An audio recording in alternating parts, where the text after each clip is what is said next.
Il était une fois, dans un petit village niché au cœur de l'Afrique, un vieux sage nommé Moussa. Connu pour sa sagesse et sa bonté, il était respecté par tous les habitants du village. Un jour, un jeune garçon du nom de Kofi, curieux et plein d'ambition, vint le trouver pour lui demander conseil. « Grand-père Moussa », dit Kofi en s'inclinant respectueusement, « je veux réussir dans la vie, mais je ne sais pas par où commencer. Pouvez-vous me guider ?» Kofi, dit-il d'une voix calme, « la vie est comme ce sable. Si tu serres trop fort, il t'échappera. Si tu ouvres trop ta main, le vent l'emportera. Il faut trouver l'équilibre. Pour réussir dans la vie, tu dois d'abord apprendre à être patient. La patience est comme l'eau qui sculpte la pierre. Elle te permettra de surmonter les obstacles sans te briser. Vois-tu cette graine? Elle semble petite et insignifiante, mais avec du temps, de l'eau et de la lumière, elle deviendra un arbre majestueux.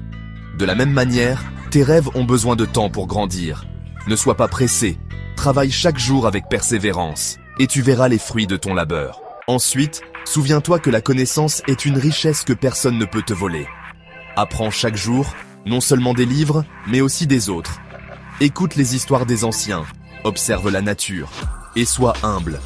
La sagesse vient de l'expérience et de l'écoute. Ce cercle représente ta communauté, Kofi. Personne ne réussit seul.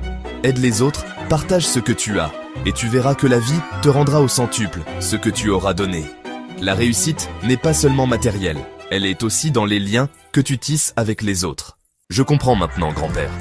La patience, la persévérance, l'apprentissage et la générosité sont les clés pour réussir. Va, Kofi, et souviens-toi que le chemin vers la réussite est long, mais chaque pas que tu fais te rapproche de ton rêve. Ainsi, Kofi quitta le vieux sage, le cœur léger et l'esprit rempli d'espoir. Il savait désormais que la réussite n'était pas une destination, mais un voyage, et il était prêt à le commencer avec sagesse et détermination.